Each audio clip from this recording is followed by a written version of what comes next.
الحمد للہ رب العالمین والصلاة والسلام علی سید الانبیاء والمرسلین نبینا محمد وعلی آلہ وصحبہ اجمعین، اما بعد۔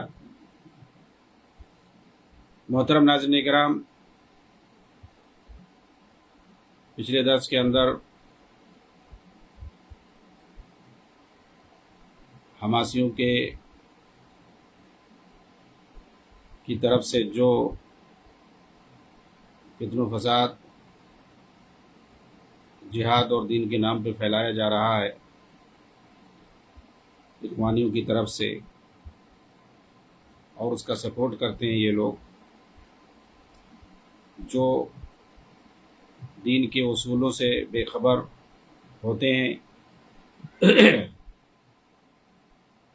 اس کی جو ایک بڑی بنیاد ہے،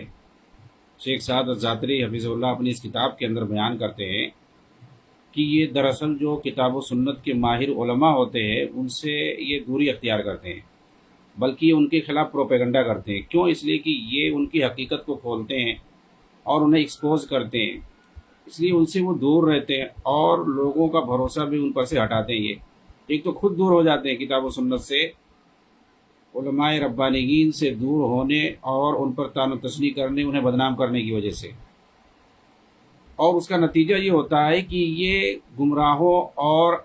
بدعتیوں کی جو ہے ٹریپ میں جا کے پھنس جاتے ہیں، تو وہاں ان کی غلط رہنمائی ہوتی ہے۔ اس کی ایک مثال دیتے ہیں ان کی جو ہے جہالت پر، کہتے ہیں کہ اس کی مثال میں جہاد سے دیتا ہوں کہ انہوں نے صرف جو ہے ان آیتوں کو دیکھا جس میں تلوار کا ذکر ہے، مگر انہوں نے ان آیتوں کو سمجھنے کے لیے سلف کی تفسیر کو نہیں دیکھا اور نہ ہی ان پر بھروسہ کیا، بلکہ اپنے منحرف آراء و اقوال پر اور گمراہوں اور بدعتیوں اور رافضیوں اور خارجیوں کے آراء اور اقوال پر بھروسہ کیا، اور اسی کو انہوں نے اپنے پیروکاروں کو سکھایا، اپنے بھکتوں کو یہی سکھایا، حتیٰ کہ اس پر حدیثیں موجود ہوتی ہیں، اس آیت کی تشریح پر حدیثیں ہوتی ہیں، صحابہ کے اقوال ہوتے ہیں، لیکن ان سب کو درکنار کر دیتے ہیں اور وہ اپنے جو ہے منحرف آراء و افکار کو پیش کرنے لگتے ہیں آیتوں کی تلاوت کرنے کے بعد۔ کہہ رہے ہیں کہ امت اسلامیہ نے اس کا تلخ تجربہ کیا ہے۔ چنانچہ ہوا کیا کہ جو آیتیں کافروں پر نازل ہوئی اس کو انہوں نے مسلمانوں پہ فٹ کر کے انہی کی تکفیر کر ڈالی۔ آپ دیکھیں صحابہ تک کی تکفیر کر ڈالی انہوں نے، کہا یہ اللہ کا فیصلہ نہیں مانتے، انسانوں کو فیصل بناتے ہیں،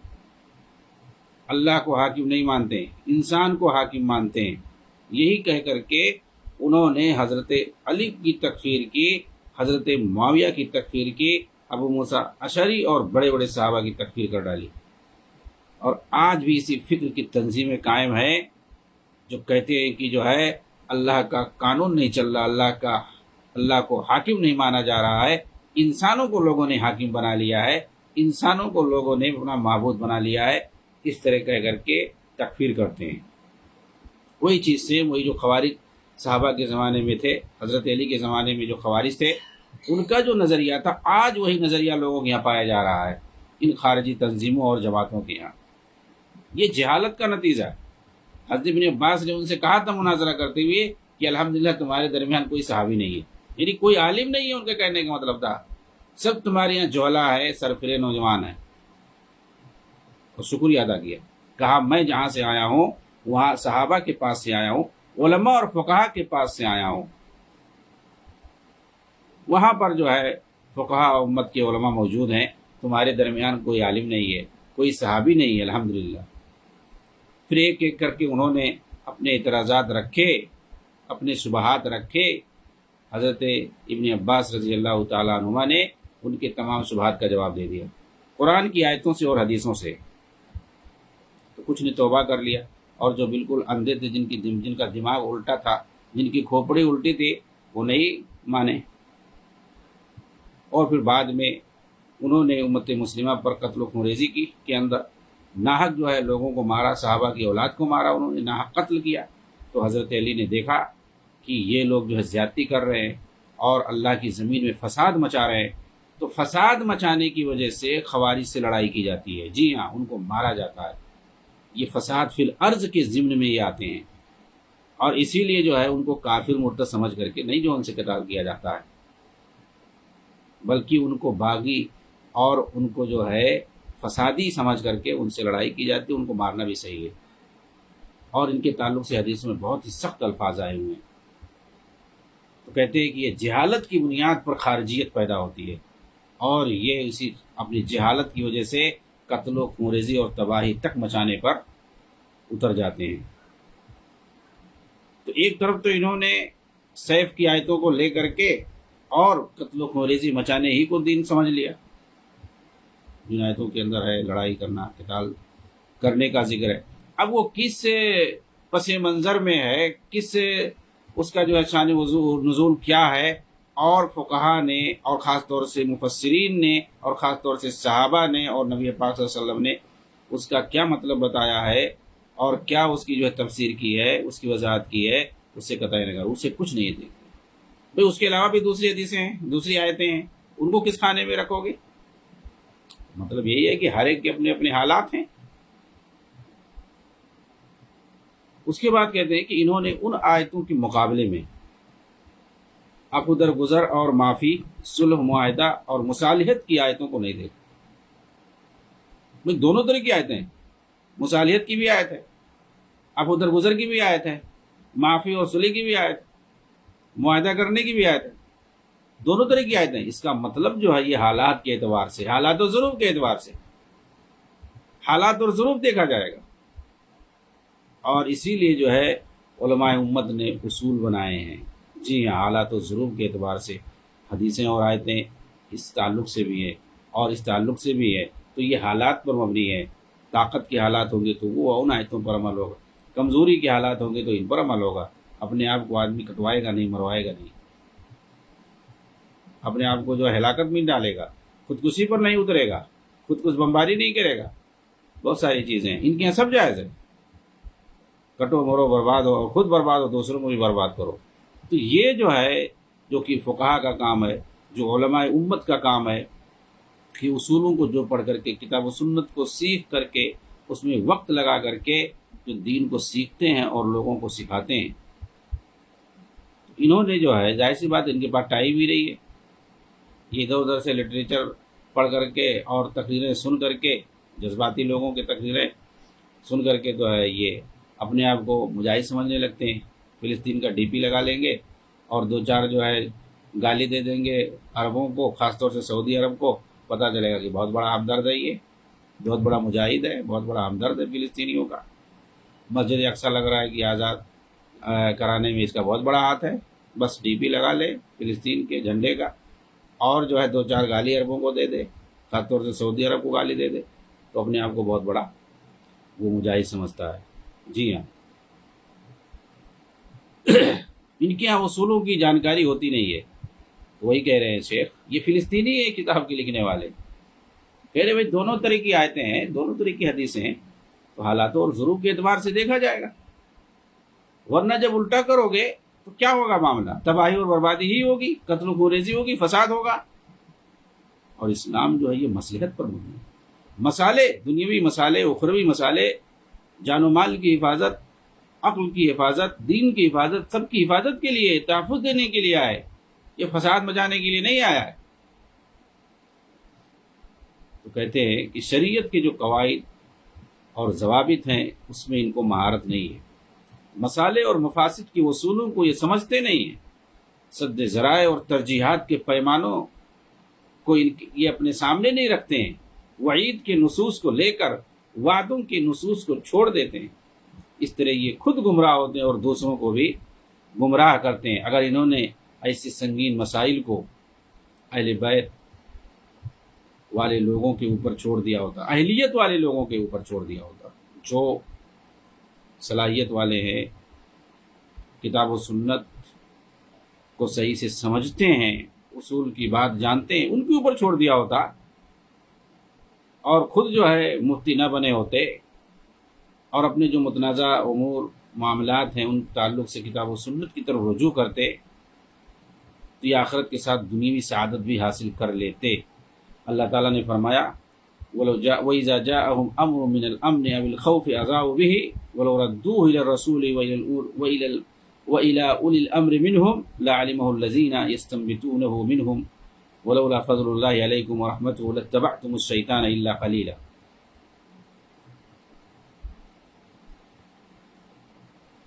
اور جب ان کے پاس امن یا خوف کا کوئی معاملہ آتا ہے، یعنی حالت امن میں یا حالت خوف میں کبھی بھی کوئی خبر آتی ہے تو یہ اسے مشہور کر دیتے ہیں، پھیلا دیتے ہیں۔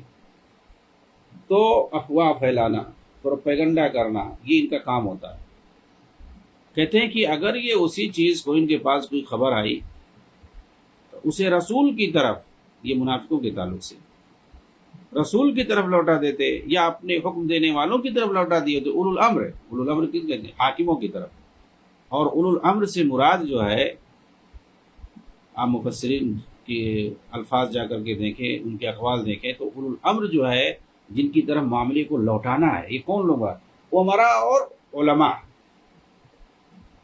اور امراء مراد ہیں، اسے اولو الامر سے مراد۔ تو علماء کی طرف اور امراء کی طرف اگر اس معاملے کو لوٹا دیں، یعنی جو صاحب امر ہیں، صاحب معاملہ ہیں، ان کی طرف لوگ یہ بات کو لوٹا دیں، اپنا پھیلائے نہیں بھائی، جو جانکار ہیں، جو دانشوران قوم ہیں، علماء ملت ہیں اور جو حکام ہیں، ان کی طرف معاملے کو لوٹا دیتے۔ یہ قرآن کہہ رہا ہے۔ قرآن کیا کہہ رہا ہے؟ وَلَوْ رَدُّوهُ إِلَى الرَّسُولِ، اگر معاملے کو، یعنی جو خبر ہے، جو معاملہ ہے، سنگین معاملہ ہے کوئی، تو اس پہ خود ہی فتویٰ مت دیں، ادھر ادھر پھیلائیں، بلکہ اس کو اگر رسول کی طرف لوٹا دیں۔ وَإِلَى أُولِي الْأَمْرِ مِنْهُمْ، یا ان کے درمیان جو صاحب معاملہ ہیں، تو یہاں صاحب معاملہ سے مراد آپ جا کر کے دیکھیں علماء اور امراء مراد، ان کی طرف لوٹا دیتے۔ لَعَلِمَهُ الَّذِينَ يَسْتَنبِطُونَهُ مِنْهُمْ،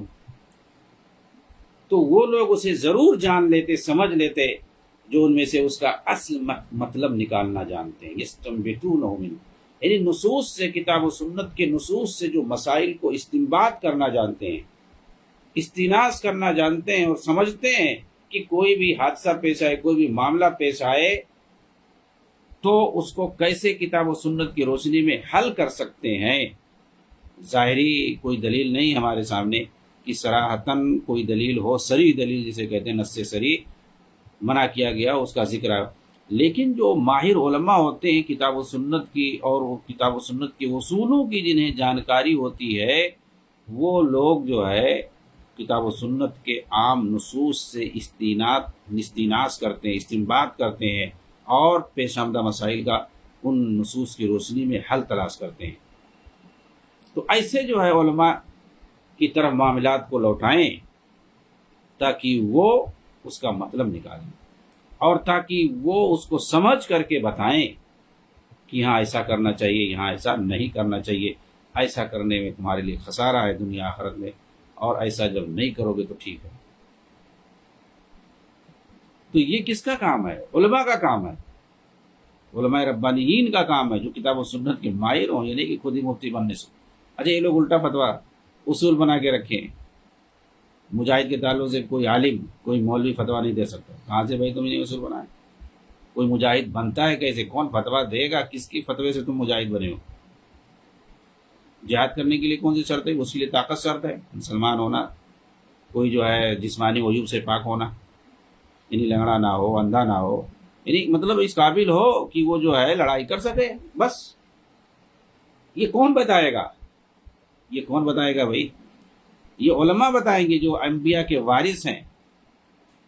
ان کے بغیر کون سے بتا پائے گا بھائی؟ سارے جو جہاد کے شرائط ہیں یہ تو پہلے عالم ہی طے کرے گا، تبھی ایک آدمی جانے کے لائق ہوگا۔ اور جو جہاد میں جاتا ہے، جو قتال میں جاتا ہے، اسے کیا پتا؟ چاہے دین کے جو ہے گہرائی سے اسے علم ہو یا نہ ہو، کوئی مسئلہ نہیں ہے۔ جہاد کے لیے، لڑائی کے لیے تھوڑی جو ہے کہ دین کا جو ہے ماہر ہو، کوئی ضروری ہے ہی نہیں۔ تو یہ جو ہے ان کا جو ہے سب الٹا چلتا ہے، یہ صرف اور صرف جو امت کو گمراہ کرنے کے لیے اس طرح کی باتیں یہ کہتے ہیں۔ آئیے آگے دیکھتے ہیں، کہتے ہیں آگے کہ چنانچہ کوئی بھی فقہی مسئلہ ہو، جب تک چاروں طرف سے تفصیلی دلیلوں کے ساتھ گہرائی سے اس کا مطالعہ نہ کر لیا جائے تب تک اس کے بارے میں کوئی فیصلہ کرنا یا نتیجہ نکالنا درست نہیں ہوتا ہے۔ فقہاء کرام نے اپنی کتابوں میں اسی طرح ثابت کیا ہے، چنانچہ ہم انہیں یہ کہتے ہوئے دیکھتے ہیں کیا یہ مسئلہ عام ہے یا اسے کوئی دوسری چیز خاص کر رہی ہے، یعنی کہ جو کسی عام مسئلہ کو لے کر کے فیصلہ سنا تو ممکن ہے کوئی خصوصیت کی دلیل ہو، کیا یہ مسئلہ مطلق ہے یا اسے کوئی چیز مقید بنا رہی ہے؟ بھئی ان جاہلوں کو کیا پتا کہ کوئی چیز جو ہے مطلق ہوتی ہے، اسی کو لے کے پڑھ جاؤ، پتہ چلے کہ اس کے لیے کوئی مقید دلیل ہے، حالانکہ اس کے ساتھ مقید ہو جاتا ہے۔ کیا یہ مسئلہ ناسخ ہے یا اسے کوئی دوسرا حکم منسوخ کر رہا ہے؟ جی ہاں، یہ بہت ضروری ہے ناسخ اور منسوخ کا جاننا۔ پھر جو ہے جو ناسخ ہوگا اس کے لیے دلیل کیا ہے، دلیل نسخ کیا ہے، تاریخ وغیرہ یا اس طرح کی کوئی چیز، اور تاریخ کا جاننا بہت ضروری ہے کہ یہ جو تم منسوخ کر رہے ہو پچھلے قول کسی حکم کو، تو ناسخ کسی کو کر رہے ہو، تو ظاہر سی بات ہے کیوں کر رہے ہو، تو ناسخ منسوخ کا پتہ نہیں ہے، پتہ چلے کہ جو ہے منسوخ کو لے کے گھوم رہا ہے آدمی، وہ حکم منسوخ ہے اور اسی کا پرچار کر رہا ہے، اسے ناسخ کا خیال ہی نہیں ہے، ناسخ کا پتہ نہیں ہے کہ یہ حکم منسوخ ہے، ناسخ کچھ اور ہے۔ کیا یہ مسئلہ تعارض سے پاک ہے یا کوئی دوسرا حکم اس کے مخالف ہے؟ پتہ چلے کہ جو ہے جو مرجوح مسئلہ ہے، مرجوح حکم ہے، اسی کو جو ہے لے کے دوڑو اور فتویٰ دیتے رہو، جبکہ اس کے مخالف کوئی راجح حکم موجود ہے کسی دلیل کی روشنی میں۔ کیا یہ مسئلہ محکم ہے یا متشابہ ہے؟ متشابہ کے لیے کوئی گھومتے ہو، کیونکہ اس میں اپنی طرف سے جو چاہو وہ ہانکتے رہو، اللہ یہاں یہ کہنا چاہتا ہے، یہ کہنا، اس سے یہ مراد ہے، یہ مراد ہے۔ متشابہ میں کوئی صریح حکم نہیں ہوتا ہے، ظاہر سی بات ہے اس کو کسی محکم جو ہے نص کی طرف لانا پڑتا ہے، اسے جو ہے پھیرنا پڑتا ہے کسی محکم نص کی طرف اور کہنا پڑتا ہے اس سے یہ مراد ہے، اس لیے کہ ایک جگہ اللہ تعالیٰ نے یہ فرمایا، اس لیے کہ ایک حدیث میں اس طریقے سے آیا، اس کا مطلب اس سے یہ مراد ہے۔ جتنی بھی متشابہ نصوص ہیں ان کو محکم نصوص کی طرف پھیرا جاتا ہے، لوٹایا جاتا ہے، ایسے ہی متشابہ آیتوں کو نہیں چھوڑ دیا جاتا، متشابہ نصوص کو یوں ہی نہیں چھوڑ دیا جاتا ہے کہ آدمی جو چاہے اپنے دل سے سمجھتا رہے۔ کیا یہ مسئلہ مجمل ہے یا کسی حدیث کے اندر اس کی تفصیل آئی ہوئی ہے؟ مجمل کسی دلیل کو لے کر کے اپنا حکم لگاتے رہو، جو دل میں آئے کہتے رہو، حالانکہ اس کی تفصیل آئے، بھئی اس سے یہاں یہ مراد ہے، اس سے یہاں یہ مراد ہے، اس سے یہ واقعی اس واقعی کی طرف اشارہ، اچھا تو اس کا مطلب اس کے ساتھ خاص ہے۔ بہت ساری جگہوں پہ آپ دیکھیں گے، قرآن میں، حدیثوں میں دیکھیں گے مجمل حکم آیا ہوا ہے، اس کی تفصیل وہاں نہیں آئی ہوئی ہے۔ ظاہر سی بات ہے جب تک ہم مجموعی طور پر نہیں سیکھیں گے، نہیں سمجھیں گے، ساری طرح کی دلیلوں کو سامنے نہیں رکھیں گے، تب تک جو ہے ہم جو ہے دین کے بارے میں اس کی ترجمانی نہیں کر سکتے، ٹھیکیداری نہیں لے سکتے، اور جس کو چاہو جیسا سامنے آئے فتویٰ دیتے رہو اپنے اعتبار سے۔ آگے کہہ رہے ہیں کہ کسی چیز کے بارے میں فیصلہ کرنا دراصل اس کے تصور کا فرع ہوتا ہے، اس لیے کسی بھی مسئلے میں تصور کرنے کے لیے ضروری ہے کہ اس کے بارے میں تمام پہلوؤں پر غور کیا جائے، یہاں تک کہ اس بارے میں ایک فقیہ کوئی صحیح فیصلہ کر سکے اور درست نتیجے تک پہنچ سکے۔ شیخ الاسلام ابن تیمیہ رحمہ اللہ کہتے ہیں کہ اس بارے میں صحیح بات یہ ہے کہ بظاہر دیکھنے سے کوئی حکم کفر لگتا ہے اور اس کا ارتکاب کرنے والا مطلقاً کافر نظر آتا ہے، اس لیے کہا جاتا ہے کہ جو ایسا کرے وہ کافر ہے۔ ایک مطلق حکم ہوتا ہے، آپ دیکھیں بہت سارے لوگ، یہ مطلق حکم میں کوئی مسئلہ نہیں، اگر کہیں کوئی چیز دیکھے کفر یا کام ہو رہا تھا، آدمی کہتے ہیں کہ یہ کفر ہے اور ایسا کرنے والا کافر ہے۔ کوئی آدمی جھوٹ بولا تو کہہ سکتا ہے کہ بھی جھوٹ بولنے والا جھوٹا ہے، کذاب ہے۔ ایسے ہی اگر کوئی کفری عمل کرے تو یہ مطلق طور پر حکم لگا سکتے ہیں کہ اگر اس طرح کوئی کفر کرے تو وہ کافر ہے، اگر کوئی جو ہے شرک کا ارتکاب کرے وہ مشرک ہے۔ تو یہ ایک مطلق حکم ہوتا ہے اور ایک جو ہے معین حکم ہوتا ہے، اور دونوں میں بڑا فرق ہے۔ معین حکم کے لیے بڑے شرائط ہیں، اس سے جو ہے مطلق حکم سے کسی شخص کی، کسی ذات کی، کسی جماعت کی جو ہے تکفیر لازم نہیں آتی۔ آدمی کہتے جو ہے کہ قبروں پر لوگ جاتے ہیں، یہ کیا ہے؟ شرک، اور وہاں جانے والے مشرک ہیں، ارے یہ تو جو ہے سب کو مشرک کہہ رہا ہے۔ مطلب جو ہے شرک کو بھی شرک نہ کہو اور شرک کرنے والے کو مشرک نہ کہو، اور جو بدعت کا ارتکاب کر رہا ہے اس کو بدعتی نہ کہو۔ بدعت کا ارتکاب کرے گا، کہا جائے گا جو بدعت کرتی ہے، مطلق حکم ہوتا ہے، جو بدعت کا ارتکاب کرے وہ بدعتی ہے۔ تو ایک مطلق حکم میں ممانعت نہیں، اور ایسے حکم جو ہے قرآن میں حدیثوں میں جگہ جگہ، لیکن جو ہے ایک معین حکم ہوتا ہے، کسی ذات پر حکم لگانا ہوتا ہے، اس کے لیے سب شرائط ہیں۔ یہ دیکھو گے آپ جو خوارج ہوتے ہیں یہ مطلق کو جو ہے معین مان لیتے ہیں اور جو ہے پروپیگنڈا شروع کر دیں گے،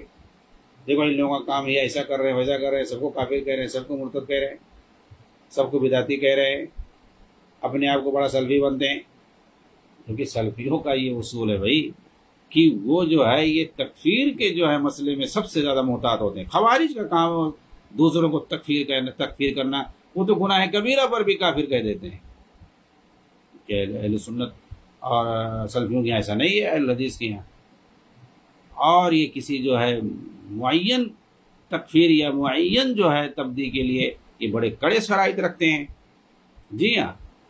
اس کے جب شرائط ہیں، اس کے سب موانع ہیں، ان کا خاتمہ ہے، بہت ساری چیزیں ہیں۔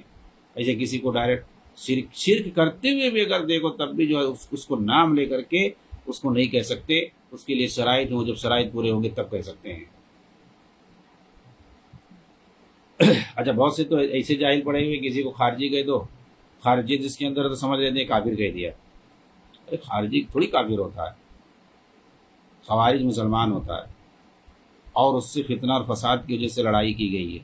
حضرت علی نے ان سے جنگ کیا تھا اور مارا تھا سب کو پکڑ کر کے، صحابہ کے ساتھ مل کر کے سارے صحابہ نے خوارج سے لڑائی کی تھی۔ انہیں کافی سمجھتے تھے کیا؟ بالکل نہیں۔ ان کے جو ہے کسی آدمی کو قید بھی نہیں کیا،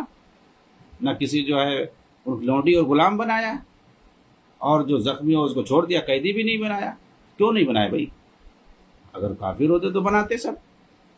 نہ جو ہے مال غنیمت لیا گیا کہ کوئی چیز نہیں، کوئی حکم نہیں۔ آپ دیکھیں جنگ نہروان کے بارے میں۔ اچھا، بعض جو ہے یہ کوفیوں نے، کوفی سرپرست تو ہوتی ہی تھے، ان لوگوں نے کہا بھی ہم نے لڑائی کیے ہیں، ان کا کیا معاملہ ہے، کیوں نہیں ان کو کرتے؟ تو آپ نے فرمایا کہ ہمارے بھائی ہیں، انہوں نے بغاوت کی، قتل و خریزی مچائی، فساد مچایا، تو ہم نے ان پر لڑائی کیا، ان کو ہم نے مارا انتقاماً، قصاصاً جو ہے انہیں مارا گیا ہے، انہوں نے بغاوت کیا ہے، بغاو علینا۔ تو یہ بات ہے ان کے تعلق سے کہی ہے۔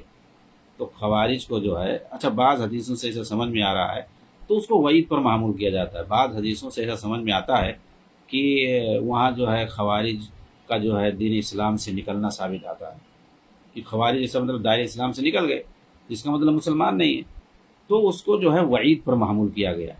اب دیکھیے حدیثوں میں ایسی چیزیں موجود ہیں کہ وہ جو ہے مسلمانوں کو ماریں گے، کافروں کو چھوڑیں گے، اور وہ جو دین اسلام سے نکل جائیں گے، ایسے ہی جیسے تیر جو ہے شکار سے نکل جاتا ہے، اس طریقے سے حدیثوں میں آیا ہوا ہے۔ تو ایسی حدیثوں کو بھی اہل حدیث اور سلفی جو ہیں اس کو وعید پر معمول کرتے ہیں۔ جی ہاں، اور انہیں کافر نہیں کہتے۔ اب یہ لوگ جو ہے خارجی کہتے ہیں، خارجیت ایک صفت ہے، جو خروج اور بغاوت کا عقیدہ رکھے وہ خارجی ہے۔ اور یہ حضرت علی کے زمانے سے، حضرت عثمان کے زمانے سے ایسے لوگ پائے چلے آئے ہیں، اور ان کے اپنے افکار ہیں، اپنے نظریات ہیں سب۔ وہ گناہ کبیرہ کی بنیاد پر لوگوں کی تکفیر کرتے ہیں۔ یعنی اپنا تو تکفیر کرتے تو اپنی طرح دوسروں کو بھی سمجھتے ہیں، مسئلہ یہ ہے۔ حتیٰ کہ تو جو اخوانی بھی کہہ دو، جو ہے اگر کوئی اخوانی اس کو اخوانی کہہ دو، ارے تم اخوانی ہو، یا بڑے بڑے جو اخوانی علماء ہوتے ہیں ان کی اپنی جماعت ہے، مختلف جو ہے ملکوں میں یہ بھرے پڑے ہیں، ان کی تنظیمیں ہیں، ان کی جماعتیں ہیں، سب ان کے ہیڈ کوارٹرز ہیں، مراکز ہیں ان کے، اور اپنے آپ کو مسلمان سمجھتے ہیں، صرف اپنے کو سمجھتے ہیں۔ اب اگر ایسے آدمی کو کوئی اخوانی کہہ دے تو یہ جو ہے کہ ارے اخوانی کہہ دے کافر، ارے بھائی یہ برا ہے تو کیوں کہتے ہو اخوانی؟ اخوانیوں کی تعریف کیوں کرتے ہو؟ اگر یہ لفظ اگر برا ہے تو اخوانیوں کی تعریف کیوں کرتے ہو بھائی؟ اخوانی کہنے سے جس کے اندر یہ صفت ہوگی، جو اس جماعت کا رکن ہوگا، جو اس جماعت کے ساتھ ہوگا، جو اس کا ساتھ دے گا، وہ ہوگا، وہ اخوانی ہوگا۔ تو اخوانی کہنے سے برا سمجھ جاتے ہیں، اور یہاں تک کہ بہت سمجھتے ہیں کہ اس کو کافی سمجھ رہا ہے۔ چاہے اخوانی ہو، چاہے تحریکی ہو، چاہے خارجی ہو، یہ سب کہنے سے کہنے والا ایک کوئی عقیدہ نہیں رکھتا ہے تم لوگوں کی طرح سے کہ جو ہے وہ کافر سمجھ رہا ہے۔ یہ سب جو ہے اصطلاح ہے، یہ سب تنظیمی اور جماعتی اور حزبی سب یہ اصطلاح ہے، جو اخوان المسلمون سے جڑا ہوا اخوانی ہے، اور جو ہے تحریکی جماعت سے جڑا ہوا ہے، مودودی جماعت سے، وہ تحریکی اس کو بولتے ہیں۔ ظاہر سی بات ہے، اس میں کون سی چیز ہے؟ اور جو خارجی عقیدہ رکھے خروج و بغاوت کا، تو ظاہر سی بات ہے وہ خارجی ہے، لیکن جو ہے پروپیگنڈا کرنا یہ جانتے ہیں۔ آگے یہ کہہ رہے ہیں کہ دیکھیے جو ہے ابن تیمیہ رحمہ اللہ کس طریقے سے کہہ رہے ہیں کہ لیکن اگر کسی معین شخص نے اسے کہا تو تعین کے ساتھ اس کی تکفیر نہیں کر سکتا، کفر کا ارتکاب کیا، شرک کا ارتکاب کیا، بدعت کا ارتکاب کیا، تو ٹھیک ہے یہ عمل کفریہ ہے، یہ عمل شرکیہ ہے، یہ عمل بدعتی ہے، اور ایسا کرنے والا کافر ہے، مشرک ہے، بدعتی ہے۔ لیکن جو ہے کسی کا نام لے کر کے ہم اس وقت تک نہیں کہیں گے جب تک کہ اس پر حجت نہ قائم ہو جائے، اور وہ جو شرائط ہیں اس کے وہ پورے نہ ہو جائیں، اور جو اس پر موانع آتے ہیں، رکاوٹیں آتی ہیں، وہ دور نہ ہو جائیں۔ یہ ساری چیزیں وہی کہہ رہے ہیں کہ تکفیر ہم کسی ذات کی نہیں کر سکتے، کسی معین شخص کی، گرچہ ہم اسے کفر کا ارتکاب کرتے ہوئے دیکھیں تو مطلق دیکھ لینے سے ہم اس کی تکفیر نہیں کر سکتے یہاں تک کہ اس پر حجت قائم نہ کر دیں، جیسا کہ وعید کے نصوص میں ہوتا ہے۔ چنانچہ اللہ رب العالمین نے جگہ فرماتا ہے ان الذین یاکلون اموال الیتامی ظلما انما یاکلون فی بطونہم نارا انما یاکلون فی بطونہم نارا وسیصلون سعیرا، بے شک جو لوگ یتیموں کے اموال ظلم سے کھاتے ہیں وہ اپنے پیٹوں میں آگ کے سوا کچھ نہیں کھاتے، عنقریب بھڑکتی آگ میں وہ داخل ہوں گے۔ اس طرح کے اور بہت سارے وعید کے نصوص ہیں جو برحق ہیں، لیکن کسی شخص معین پر اس وعید کو نافذ نہیں کر سکتے۔ چنانچہ ہم مسلمانوں میں سے کسی بھی متعین مسلمان کے لیے دوزخی ہونے کی گواہی نہیں دے سکتے۔ یہ کہہ سکتے ہیں کہ جو یتیموں کا مال ناحق کھائے گا وہ جہنمی ہے، کیونکہ ایسا یہ مطلق حکم ہے، تو مطلق حکم لگا سکتے، لیکن اگر ہم کسی کو دیکھیں کہ یتیموں کا مال ظلماً کھا رہا ہے، اس کا نام لے کر کے کہیں کہ بھائی تو جہنمی ہے، تو نام لے کر کے ہم نہیں کہہ سکتے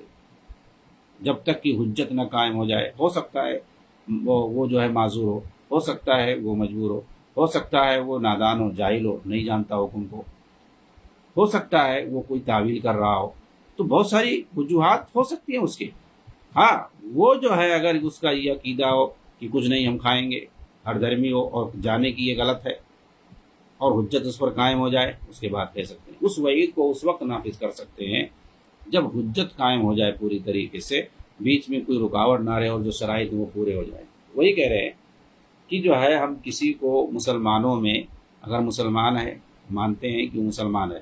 تو پھر جو ہے اس کے دوزخی ہونے کی گواہی نہیں دے سکتے ہیں کسی گناہ کی بنیاد پر، چاہے وہ گناہ کبیرہ ہی کیوں نہ ہو، حتیٰ کہ شرک ہی کیوں نہ ہو۔ اس کو جو ہے ڈائریکٹ تعین کے ساتھ مشرک نہیں ہے، یہ کہہ سکتے ہیں مشرکانہ عمل ہے، یہ جو شرکیہ عمل ہے، یہ کفری عمل ہے، یہ بدعتی عمل ہے، اور ایسا کرنے والا بدعتی، ایسا کرنے والا کافر ہے، اتنا تو کہتے ہیں۔ یہ مطلق حکم ہے، لیکن معین حکم جو ہے یہ نہیں لگا سکتے، کیونکہ ہو سکتا ہے کہ کفر کی کوئی شرط نہ پائی جائے یا کوئی مانع اور رکاوٹ ہو جس کی بنیاد پر وہ وعید اس پر لاحق نہ ہو، ممکن ہے اس چیز کی حرمت اس تک نہ پہنچی ہو، یا یہ بھی ہو سکتا ہے کہ بعد میں اس گناہ سے اس نے توبہ کر لی ہو۔ تم جہنمی کہہ دو اور پتہ چلے وہ مرنے سے پہلے توبہ کر لے، پتہ چلا کہ اللہ تعالیٰ اس سے خوش ہو گیا، وہ جنت میں گیا، اور تم یہاں جو ہے اس پہ فتویٰ لگا دیو کہ یہ جہنمی ہے، اس لیے کہ انسان کا عمل جو اس کے خاتمے کے مطابق ہوتا ہے۔ مرتے وقت جو ہے اس نے جو ہے توبہ کیا ہو اللہ تعالیٰ سے، اور پھر جو اللہ تعالیٰ اس کے کسی عمل سے آخر میں خوش ہو گیا ہو۔ انسان جو ہے زندگی بھر جنت والا کام کرتا ہے اور آخر میں جا کر کے کوئی ایسا غلط کام کر دیتا ہے جس سے اللہ ناراض ہو جاتا ہے اور اسی وقت اس کی موت ہو جاتی ہے، وہ جہنمی ہوتا ہے۔ اس طریقے سے تو حدیث میں ہے زندگی بھر آدمی جہنم والا کام کرتا ہے اور آخری وقت میں وہ کوئی اچھا کام کر دیتا ہے جنت والا، تو اللہ تعالیٰ اس کو جنت میں ڈال دیتا ہے، یہ تو حدیث میں لکھا ہوا۔ تو خاتمہ کا اصل جو ہے اعتبار ہوتا ہے کہ اس کا خاتمہ بالخیر ہوا ہے کہ خاتمہ بالشر ہوا ہے، اور یہ کوئی نہیں جانتا ہے، یہ صرف وہی آدمی جانے گا اور اس کا اللہ جانے گا۔ اس لیے جو ہے کسی پر ہم حکم جو ہے تعین کے ساتھ نہیں لگا سکتے ہیں، کسی کو خاص طور سے کسی کو جہنمی نہیں ڈکلیئر کر سکتے ہیں یا کسی کو جنتی نہیں ڈکلیئر کر سکتے ہیں، یہ اللہ کے ہاتھ میں ہے۔ یہ کہہ سکتے ہیں کہ یہ عمل کرنے والا ایسا جو ہے کافر ہے، ایسا جو کرے گا وہ مشرک ہے، ایسا جو کرے گا وہ بدعتی ہے۔ ہاں اگر حجت تمام ہو جائے تو پھر اس کے بعد کہیں گے. البتہ جنت یا جہنم میں جانے کا اس کو ہم فیصلہ نہیں سنائیں گے، لیکن اگر وہ یقین کر لے اور سب کچھ جانتا ہو، اس کے باوجود وہ اس پہ ڈٹا رہے، اس کو حکم بھی معلوم ہو کہ ایسا جو ہے کرنے سے آدمی مشرک ہو جاتا ہے، ایسا کرنے سے آدمی کافر ہو جاتا ہے، مرتد ہو جاتا ہے، پھر بھی وہ اس پہ ڈٹا رہے اور اس کو کوئی رکاوٹ نہ ہو، اپنے جان بوجھ کر کے اپنے اختیار سے اور پورے تکبر کے انداز میں وہ بات کہے اور کرے، تو اسی صورت میں اس پر جو ہے کفر کا فتویٰ لگایا جائے گا. جب حجت پوری طرح سے تمام ہو جائے تب اس پر جو ہے کفر کا فتویٰ یا بدعت کا فتویٰ یا کیا نام ہے شرک کا فتویٰ، مشرک ہونے کا فتویٰ لگایا جائے گا. اور اصل جو مسئلہ یہاں پہ تکفیر کا مسئلہ ہے، ہاں، اور وہ جنتی اور جہنمی کا تو مسئلہ الگ ہے. تو تکفیر جو ہے جب تک بالکل حجت نہ قائم ہو جائے تب تک کسی پر تکفیر کا حکم نہیں لگا سکتے ہیں. تو کہہ رہے کہ ہو سکتا ہے بھائی بعد میں اس نے گناہ سے توبہ کر لیا، یہ بھی ہو سکتا ہے کہ اس کے پاس عظیم نیکیاں ہوں جو اس گناہ کو مٹا دیں، یہ بھی ہو سکتا ہے وہ کسی بڑی مصیبت میں مبتلا ہو جائے جو اس گناہ کا کفارہ بن جائے، یہ بھی ممکن ہے قیامت کے دن کوئی سفارش کرنے والا اس گناہ کے لیے اس کے حق میں سفارش کر دے. تو یہ تو کہہ رہے ہیں کہ مطلب کسی کو جہنمی وغیرہ نہیں کہہ سکتے ہیں، ہاں، کیونکہ ہم نہیں جانتے کہ بھائی اس کا خاتمہ کس چیز پہ ہوگا یا ہوا تھا، اور پھر جو ہے ہم اس کے کسی عمل کو دیکھ کر کے اس کو جہنمی کر دیں. ہاں حکم لگا سکتے ہیں کہ جو ہے اس نے کفری عمل کیا، اس نے جو ہے شرکی عمل کیا، تو لیکن جو ہے جہنمی کہنا یہ صحیح نہیں ہے کسی کو، کوئی بھی ہو، کیونکہ بھائی کوئی نہیں جانتا کہ آخر میں ہو سکتا ہے آخر میں کوئی جو ہے توبہ کر لے، شرک سے توبہ کر لے، کفر سے توبہ کر لے اور لا الہ الا اللہ پڑھ لے، اور اس کی بنیاد پر اور ایسی دلیلیں ملتی ہیں کہ آخری وقت میں کلمہ پڑھا اور اسی وقت اس کو مار دیا گیا اور وہ جنت کے اندر گیا. اللہ کے رسول نے جنہوں نے مارا تھا ان کو کہا کہ بھائی تم لا الہ الا اللہ کا کیا جواب دو گے، اور کیا تم نے دل میں، اور جب انہوں نے کہا اللہ کے رسول اس نے ڈر کی وجہ سے لا الہ الا اللہ پڑھا تھا، اس نے تلوار کے ڈر سے لا الہ الا اللہ پڑھا تھا، تو کہا کیا تم نے ان کے دل کو جو ہے پھاڑ کے دیکھا تھا کہ جو ہے تمہارے ڈر کی وجہ سے، موت کے ڈر کی وجہ سے، مار کے ڈر کی وجہ سے، تلوار کے ڈر کی وجہ سے اس نے کلمہ پڑھا ہے. اس لا الہ الا اللہ جو پڑھا اس نے، اس بندے نے لا الہ الا اللہ جو پڑھ کر کے وہ مرا ہے، اس لا الہ الا اللہ کا تم کیا جواب دو گے؟ اسامہ بن زید کہتے ہیں کہ میں جو ہے سوچتا تھا، تمنا کرتا تھا کہ کاش میں اس وقت تک پیدا نہ ہوا ہوتا، اس واقعے کے بعد میں پیدا ہوا ہوتا. وہ افسوس کرتے تھے، بہرحال ان سے غلطی ہوئی تھی. تو یہ حکم ہے کہ خاتمہ کس کا کیسا ہو یہ دیکھا جائے گا. اس کے بعد کہتے ہیں اسی طرح یہ اقوال جن کی بنیاد پر اس کی تکفیر کی جا رہی، ممکن ہے اس تک وہ نصوص نہ پہنچے ہوں جن سے اسے حق کی معرفت ہوتی، یہ بھی ممکن ہے کہ اس کے پاس وہ نصوص پہنچے ہوں مگر اس کے نزدیک وہ ثابت نہ ہو، یا یہ ممکن ہے وہ انہیں سمجھنے سے قاصر رہا ہو، یہ بھی ممکن ہے اس کے پاس ان نصوص کے تعلق سے کچھ شبہات ہوں جن میں وہ اللہ کے نزدیک معذور ہو. اس لیے مسلمانوں میں سے اگر کوئی حق کی طلب میں اجتہاد کرنے والا ہو اور وہ غلطی کر جائے تو اللہ تعالیٰ اس کی غلطی کو معاف کرتا ہے، خواہ وہ کوئی بھی ہو، اور یہ اجتہادی مسئلہ خواہ نظری ہو یا عملی ہو. یہی قول تمام صحابہ اور جمہور امت کا ہے. چنانچہ انہوں نے ایسے مسائل کو 2 حصوں میں تقسیم کیا ہے. پہلا کچھ اصولی مسائل جن کے انکار کرنے سے انسان کافر ہو جاتا ہے، دوسرے کچھ فروعی مسائل ہیں جن کے انکار کرنے سے انسان کافر نہیں ہوتا ہے. یہ پورا جو ہے ابن تیمیہ رحمہ اللہ نے مجموع الفتاویٰ کے اندر لکھا ہے.